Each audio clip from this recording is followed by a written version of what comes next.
వినాయకుడు మనందరికీ అత్యంత ప్రియమైన దేవుడు. కాని ఆయన చిన్నప్పుడే చేసిన ఒక చిన్న సరదా సాక్షాత్తు జగన్మాతకే గాయాలు చేస్తుందంటే నమ్మగలరా? కైలాస పర్వతంలో బాలగణేశుడు ఆనందంగా ఆడుకుంటున్నాడు.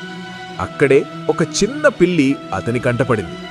ఆహా, కొత్త ఆట దొరికింది అన్నట్టు ఆ పిల్లిని ఆట పట్టించాలని అనుకున్నాడు.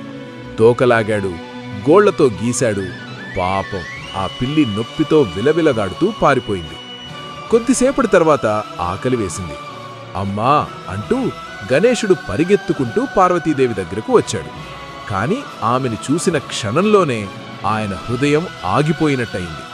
లోకమాత ముఖం మీద, చేతుల మీద అచ్చం పిల్లిగోళ్ల గాయాలే, రక్తం కారుతోంది.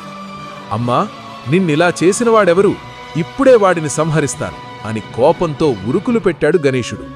అప్పుడు పార్వతీదేవి కన్నీళ్లతో చిరునవ్వు నవ్వుతూ అంది, నాయనా, నన్ను ఈ స్థితికి తెచ్చింది మరెవరో కాదు, నువ్వే.